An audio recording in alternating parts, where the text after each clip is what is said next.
প্ৰথম পৰ্যায়ৰ নিৰ্বাচনৰ অন্তিম দিনত যোৰহাট লোকসভা সমষ্টিত শক্তিৰ প্ৰদৰ্শন কৰিলে কংগ্ৰেছ আৰু বিজেপিয়ে।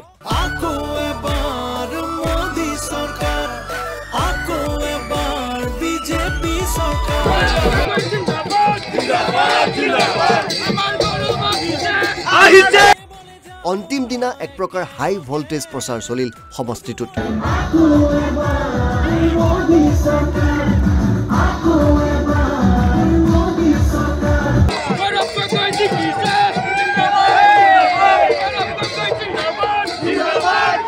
কংগ্ৰেছৰ ঘাটি তিতাবৰত বিজেপিৰ মাৰাথান নিৰ্বাচনী প্ৰচাৰ চলিল।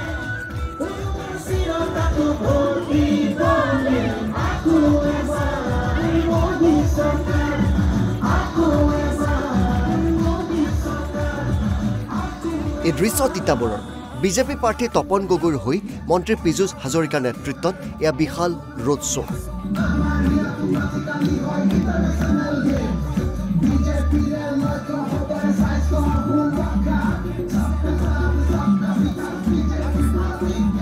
হাজাৰ হাজাৰ লোকৰ সমাগম ঘটিল তিতাবৰ ৰোড শ্ব'ত।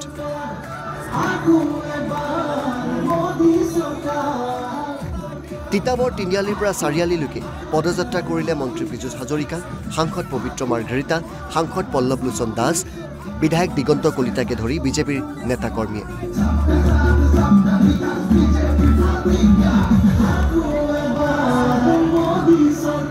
প্ৰত্যেকটো সমষ্টিত হাজাৰ হাজাৰ জনতা ওলাইছে বিজেপিক সমৰ্থন কৰিবলৈ। মই ভাবোঁ বহুত ভালকৈ প্ৰায় 2.5 লাখ ভোটৰ ব্যৱধানত তপন গগৈ ডাঙৰীয়াই যোৰহাট সমষ্টিত শেষ হাঁহি মাৰিব।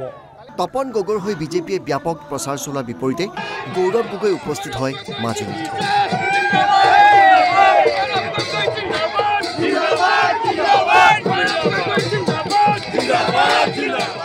গৌৰৱ গগৈ জিন্দাবাদ ধ্বনিৰে মুখৰিত হ'ল বৰলুইত পাৰ।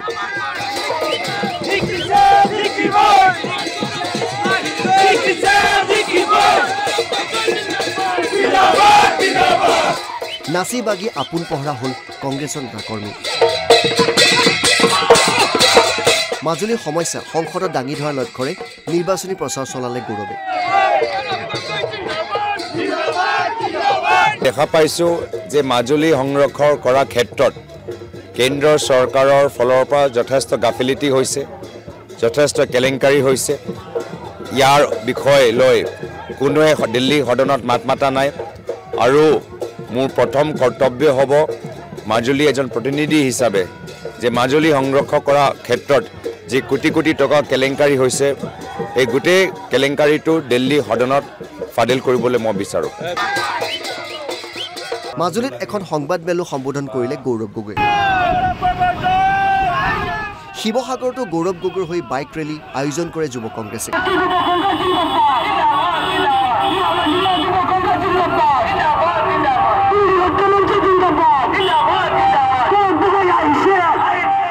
ইপিনে শিৱসাগৰত যদি গৌৰৱ গগৈ বাইক ৰেলী, মৰিয়নীত আকৌ তপন গগৈৰ হৈ বাইক ৰেলী বিধায়ক ৰূপজ্যোতি কুৰ্মীৰ।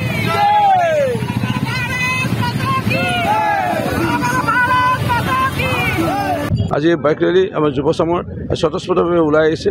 বৰষুণ অলপ ডাৱৰীয়া বতৰ, যুৱকসকল নাহিব পাৰিলেহেঁতেন, কিন্তু তেওঁলোকে স্বতঃস্ফূৰ্তভাৱে ওলাই আহিছে। হাজাৰ আজি যুৱক ওলাই আহিছে। এইকাৰণে ওলাই আহিছে যে মুখ্যমন্ত্ৰী ডক্টৰ হিমন্ত বিশ্ব শৰ্মা ডাঙৰীয়াৰ প্ৰতি এটা আস্থা বিশ্বাস আছে আৰু দেশৰ প্ৰধানমন্ত্ৰী নৰেন্দ্ৰ মোদী ডাঙৰীয়াৰ প্ৰতি আস্থা বিশ্বাস ৰাখি ওলাই আহিছে।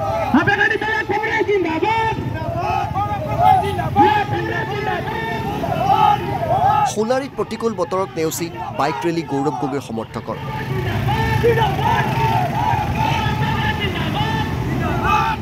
তিতলাগড়ৰ পৰা চাফৰাইলৈকে ওলোৱা এই বাইক ৰেলী মুকলি কৰিলে পৱন সিং ঘাটোৱাৰে।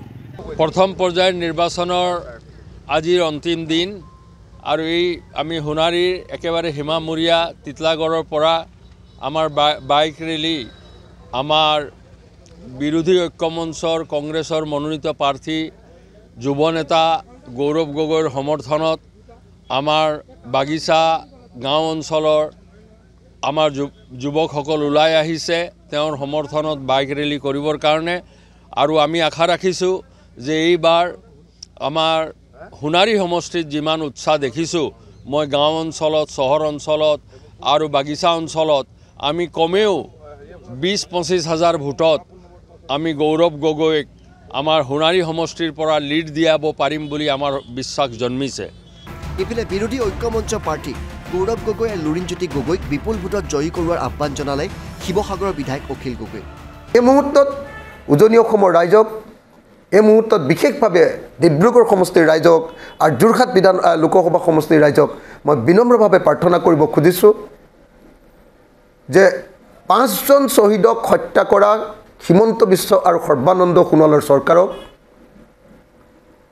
বিদেশীৰ বোজা জাপি দিব খোজা নৰেন্দ্ৰ মোদীৰ এই বিজেপি দলক এবাৰ সকলোৱে আমি প্ৰকৃত শিক্ষা দিওঁ আহক। মুঠতে নিৰ্বাচনী প্ৰচাৰৰ অন্তিমটো দিনত উজনি অসমৰ 5টা সমষ্টিতেই প্ৰতিগৰাকী প্ৰাৰ্থীয়ে মাৰাথান প্ৰচাৰ অভিযান চলালে।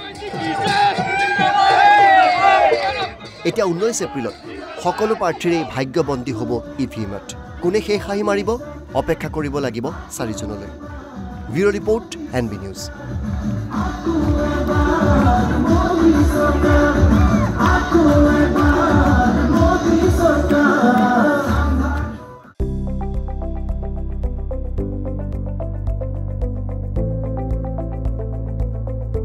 NB নিউজ, সহজ সৰল ভাষাত নৱভাৰতৰ কথা।